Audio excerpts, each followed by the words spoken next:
क्या आपको बार बार पेशाब जाना पड़ता है? क्या आपको पेशाब की धार पतली हो रही है? कई बार पेशाब करने पर भी लगता है कि आपका पेशाब पूरा ढंग से नहीं हुआ है। मूत्राशय की सिकुड़ाहट या यूरेथ्रल स्ट्रक्चर क्या होता है? अक्सर लोग कहते हैं कि उनके पेशाब में जो धार है वो पतली हो रही है, तो लोग अक्सर खास करके बुजुर्ग लोग समझते हैं कि प्रोस्टेट बढ़ने की वजह से है, लेकिन कई बार इसमें छूट जाता है, जिसे हम लोग मूत्राशय की सिकुड़ाहट या यूरेथ्रल स्ट्रक्चर कहते हैं।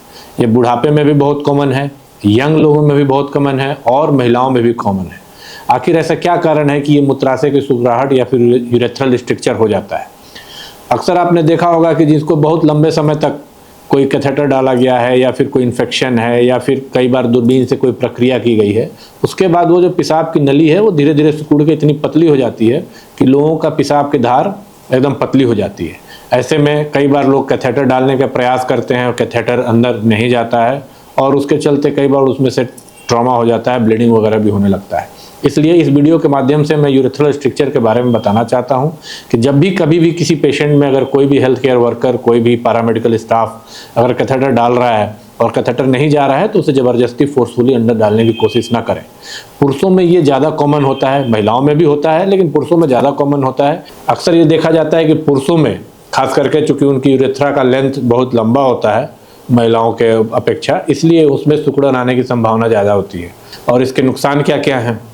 नुकसान ये है कि अगर आप इसे बहुत लंबे समय तक छोड़ देंगे तो आपको बैक प्रेशर चेंजेस की वजह से पेशाब की थैली पे असर पड़ सकता है, किडनी पे असर पड़ सकता है, आपका किडनी डैमेज हो सकता है और किडनी फेलियर लेके भी मरीज आते हैं।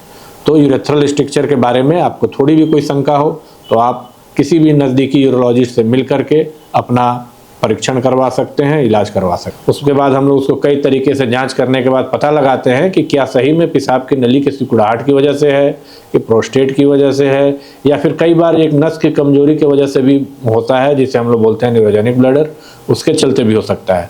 तो सबसे पहले तो हमें ये जानकारी करनी है कि पेशाब के रास्ते में सिकुड़ाहट है कि नहीं है तो कितनी लंबी है, और उसके आधार पर हम फिर अपना ट्रीटमेंट डिसाइड करते हैं कि दूरबीन से करना है या चीरा दे के बड़ा ऑपरेशन करना है।